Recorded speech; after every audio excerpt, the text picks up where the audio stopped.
Hey everybody, it's Aquila, and this is a Lefty Knitter podcast, and this is episode 202, I think? I'm not sure. It's already Thursday, and I'm going to be jumping back to Thursday later in this week of events. I recorded some video that's going to be popped in, but yeah, it's Thursday, and my name's Aquila. I live in Baltimore, 3 cats, husband, 2 kids, all the fibery goodness. I try to record through the week and post on Saturdays.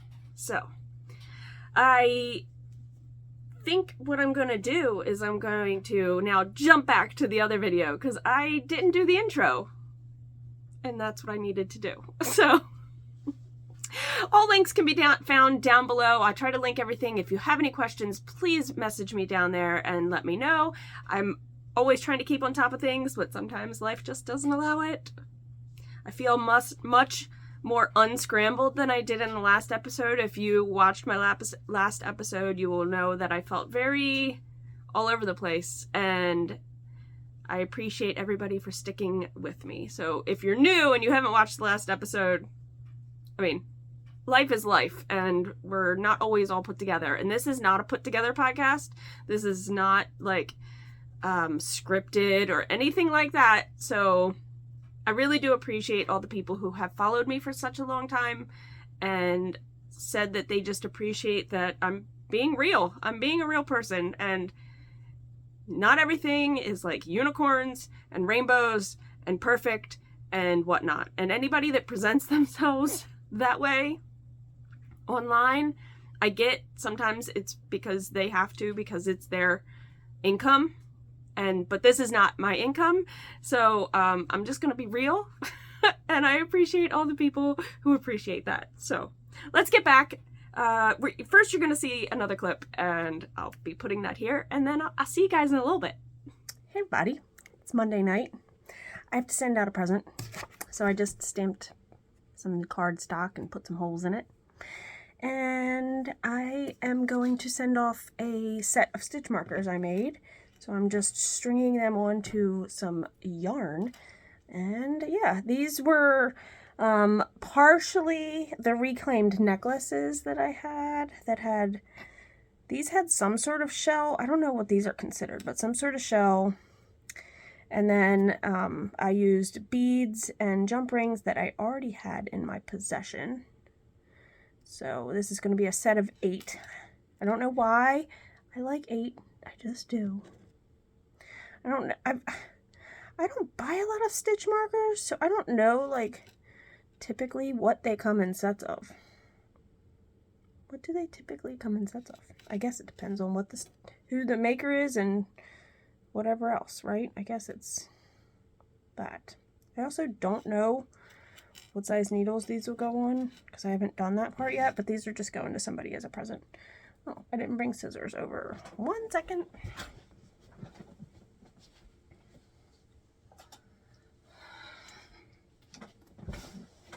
Don't mind me, I'm in pajamas.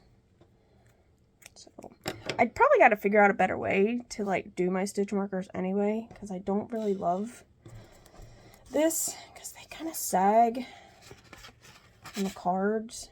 I don't know. I mean, I don't think this is going to be, like, an all-the-time thing, but I do like making them, so, I don't know. Let's tie this on pretty good here. And then these will be ready to go in the mail. So I just gotta do the label and the packaging and all that jazz. See if I can get them to be, well, they're pretty straight. I mean, they're as good as they're gonna get. They're a little rainbow set. I didn't have, like, purple beads. I was using what I had in my stash. I didn't quite have purple, so I just went with a white bead at the front and a black set of beads at the end. Oh, there, now you can see them better. Ta-da! So I'm going to get these mailed out, go upstairs, maybe get a good picture. Try, anyway. And yeah, get these in the mail. Alright, so been working really hard on getting that blanket done. I would love to have that done by... I don't want to say this Friday coming, because that's not going to happen. So maybe next Friday. I'm giving myself like a week and 5 days. I think I can do it. All right. Until the next clip. Okay, and we're back. Dang, I forgot the numbers I had in my head that I needed for these, but that's okay. All right, so I've been trying to keep track of all my cranked socks this year, whether they are gifted or whatever is happening. I've been trying to keep track of them, and I have pairs either 14 and 15 or 15 and 16, and now I can't get my head straight, and I'll try to maybe put it here. That's really terrible. I can't remember. I just looked it up, but then I got sidetracked because I forgot an intro. I cranked at Withers Wool. You guys, if you had watched the last episode, I showed socks that I cranked out of yarn from Withers Wool and took it for display at the Fiber Art Studio tour. I was there. I think I may have already inserted footage. There was a storm that rolled through that day, and it was really crazy. So they're out, not quite Western Maryland, but they're west of me. And the storm rolling through on that farmland was just, it was cool. It was really cool. Also being in that old milk barn. Nope, it's a bank barn. And because it has a basement, which I didn't know. I didn't know anything about this. Mark gave us all the history. So if you are in this area and you get a chance to go to the Fiber Studio tour and you get to go to Withers Wool, it is a really stunning barn and the property is beautiful. And if you're lucky, you might get to feed the goats Tostitos because they like Tostitos apparently. So I cranked another pair of boot socks for John. If I say this, I've said this now 4 or 5 times. I need to stop saying that. John, what I was going to say is, if you've watched before, my husband really loves the not Cascade, oh my goodness, Patons Kroy. He loves the Patons Kroy. I think we've bought every color that we can get in store here. And just recently they had in stock another color that I've not gotten for him. I think I've bought this for somebody else and made a pair for them, but years and years ago when I hand knit them. John really likes this yarn, and I find it comparable to like Regia and Opal. That's the yarns I kind of compare it to because it's a little bit thicker, it's a little more rustic, it's a little more toothy, and it takes 4 balls because they're 50 grams, and these are tall boot socks for the winter because John really enjoys them immensely. Like, they don't even fit on my blockers because they're too tall. See? But yeah, it takes almost all of 200 grams to make these. They are pretty stunning. This is the Cascade colors.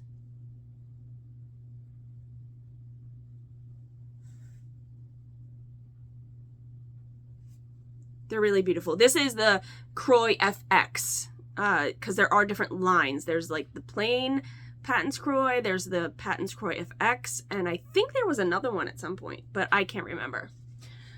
So I have these done, and I have another pair to show you guys, and let me get these off the blockers because I need the large blockers.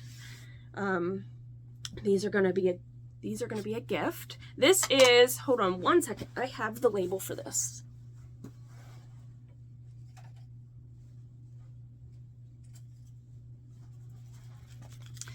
I still have some on a cone. This is Regia. This is the design line 4-ply Arnie and Carlos.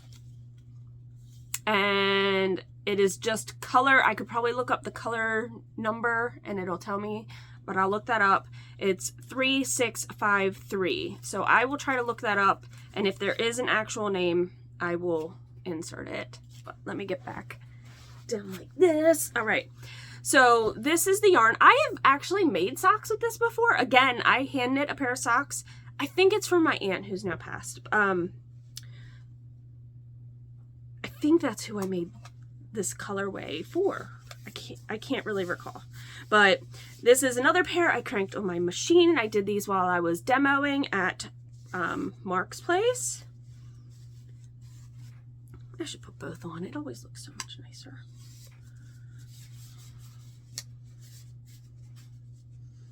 So I have, obviously, both.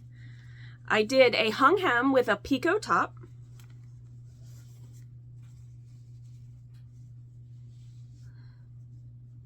And these are done. And they look so nice. These colors are stunning. I mean, these are really beautiful. All right. So I know crank socks aren't always everybody's thing, and I apologize, and it is what it is. That's just what I've been working on. So I wanted to show you guys. I've had these for a very long time. I mean, I was probably in middle school when I acquired these. Give me 1 second. Okay. So I've had these a very long time, and I wanted to get the little pamphlet out because I wanted to read something from it. But I thought about these the other day when my little had a friend over and they were playing with something, and they're like, I just took it was 2 balls. I don't know what they were doing. I don't remember. And I was like, ooh, and I shuffled them around, and they're like, oh, that's cool. And I told Hazel, I was like, you know, I have these, and I didn't know what the name of them were when I told her about them, but they're called Bao Ding iron balls. Bao Ding, and I think it's because they came from that part in China, Bao Ding. And some of them have sound in them and some of them don't. They do come in different sizes, just so you know. But I thought about these after I did that, and then I dug them out to find them, about how these might actually be really helpful for knitters and crocheters, because we do use our hands so much, just for the dexterity and the movement, and doing this exercise might be really helpful. So I dug these out. These are the ones I have. And they do make noise if you don't clank them together. One's high and one's low.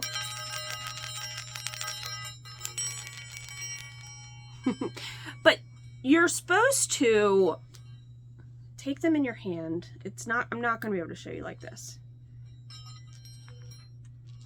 Now, what I thought was this would be good dexterity-wise for our hands, right? This hand, my left hand, which is my dominant hand, it's very hard for me to go the other direction. And you're also supposed to, and I guess this would depend, this is where the size would come in.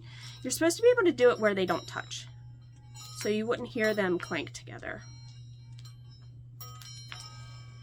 Now I'm going to read a little bit out of the pamphlet as I do this, if I can do this and read at the same time.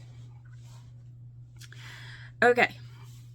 Function according to Chinese traditional, see, you can't do that hand, medical theory of Jingluo. Jingluo refers to the main and collateral channels regarded as a network of passages through which vital energy circulates and along with the acupuncture points are distributed. The 10 fingers are connected with the heart, that is to say, by means of Jingluo. The 10 fingers are connected with the cranial nerve and vital organs of the human body, including heart, liver, spleen, lungs, kidneys, gallbladder, stomach, and intestine.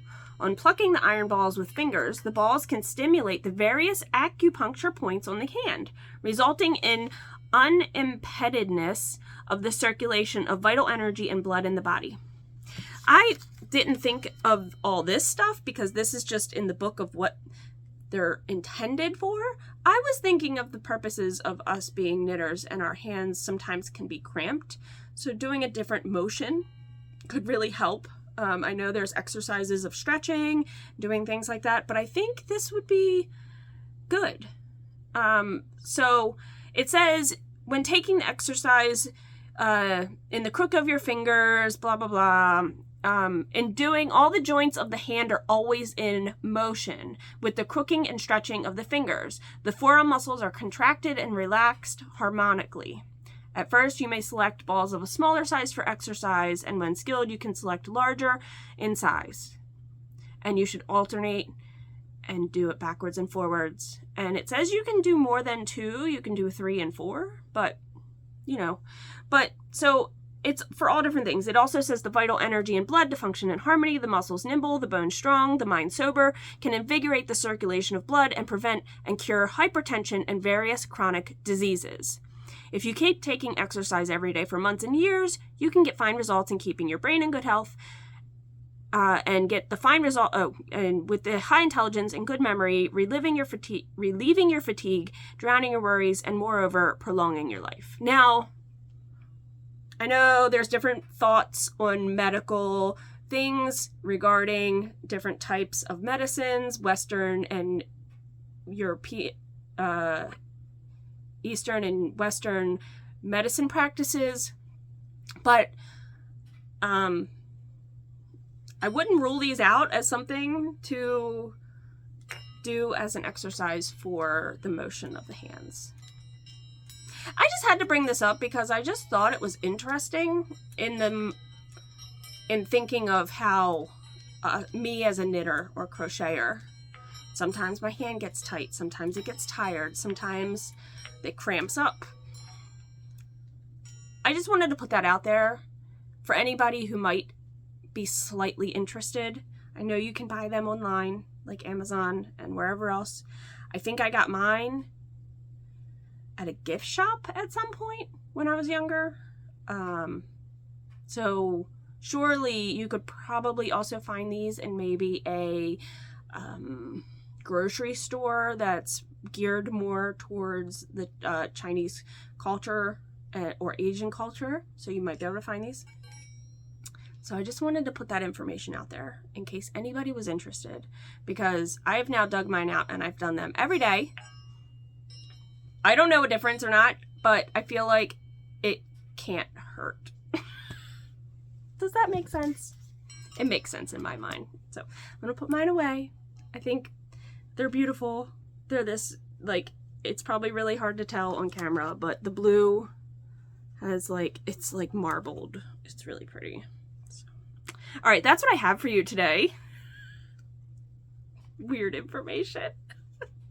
Hey, that's where you come. You want weird stuff? I'm your girl. All right. It's Monday, and it's April 24th. And I just haven't had a chance to record the ending to this episode. So you're getting it now, and I apologize for that. But we went camping. We had some learning experiences. And I can't think of any of the names of the books that I read recently. I'll put them down below, update the list. There was a few by Ruth Hogan, one that was way better than the others. Sally and Her Red Shoes, that was my least favorite. So, yeah. And then John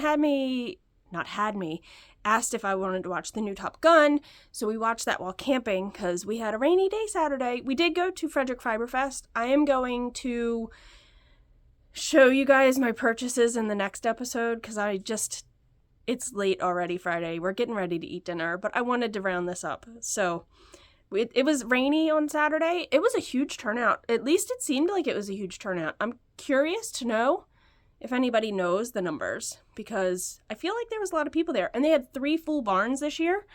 I heard the poutine truck ran out of food.